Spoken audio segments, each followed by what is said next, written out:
नमस्कार. आपल्या ह्या नवीन ब्लॉगमध्ये सर्वांचे स्वागत आहे. कसे आहात तुम्ही सगळेजण? नवीन वर्षाच्या तुम्हाला खूप खूप शुभेच्छा. 2026मध्ये येणारा आपला पहिला सण मकर संक्रांती आणि या मकर संक्रांतीच्या रहस्यमय माहिती आपण आज या ठिकाणी पाहणार आहोत. या व्हिडिओमधून जाणून घेणार आहोत. सगळ्यात प्रथम आपल्या माता भगिनींना मकर संक्रांतीच्या हार्दिक शुभेच्छा. येणारे हे नवीन वर्ष सुख समृद्धीचे जाऊ व आपल्या शेतकरी बांधवांना सुख समाधानाने जाऊ.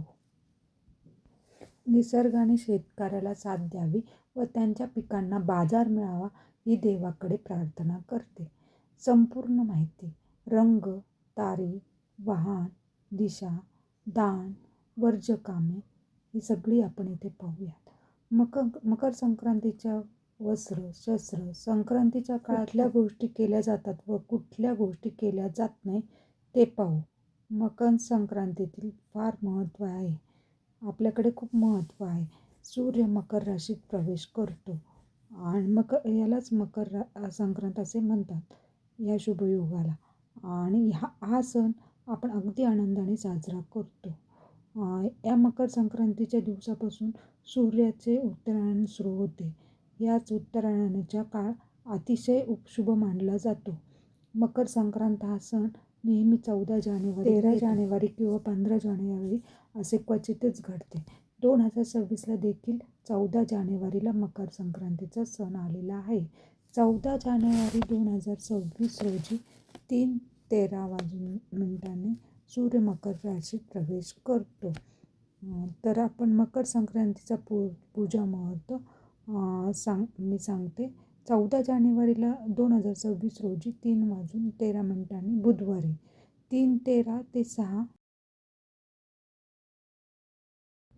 मकर संक्रांत कशावर बसून आली? वाहन वाघ आहे, उपवाहन घोडा आहे. मकर संक्रांतीने जे वस्त्र परिधान केले आहे ते पिवळं आहे. मकर संक्रांतीची शस्त्र गदा आहे, पदार्थ खीर आहे, स्थिती बसलेली आहे. मकर संक्रांतीचे वाहन वाघ असल्यामुळे बाजारभावावर परिणाम होणार आहे.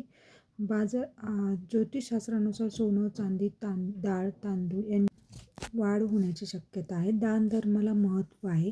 वस्त्रदान, अन्नदान, फळदान करावे, गायी दान कराव्या, गरजूंना बिस्किट दान करावे, झाड तोडू नये, तामसिक पदार्थ खाऊ नये, उबदार कपडे, ब्लँकेट दान करावे. हिंदू संस्कृतीचा आदर्श म्हणून तिळगुळ घेतो, गोड गोड बोला असे म्हणतात. राजस्थान, गुजरातमध्ये पतंग उडवतात, तसेच महाराष्ट्रातही पतंग उडवतात.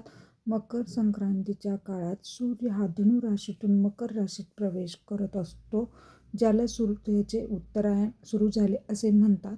या काळात दिवस मोठा, रात्र लहान असते. हा दान धर्मासाठी शुभ काळ मानला जातो. संक्रांतीच्या दिवशी पिवळं वर्ज्य करायचे. पिवळ्या बांगड्या, पिवळे वस्त्र हे सर्व वर्ज्य करायचे. ही होती मकर संक्रांत 2026 मधील माहिती. तुम्ही कोणत्या देशातून, शहरातून व्हिडिओ बघतात ते कमेंट्स करा. त्यानुसार मी तुमचे आभार मानू शकेल. तिळगुळ घ्या, गोड गोड बोला. व्हिडिओला लाईक करा, शेअर करा, सबस्क्राईब करा. Thank you so much.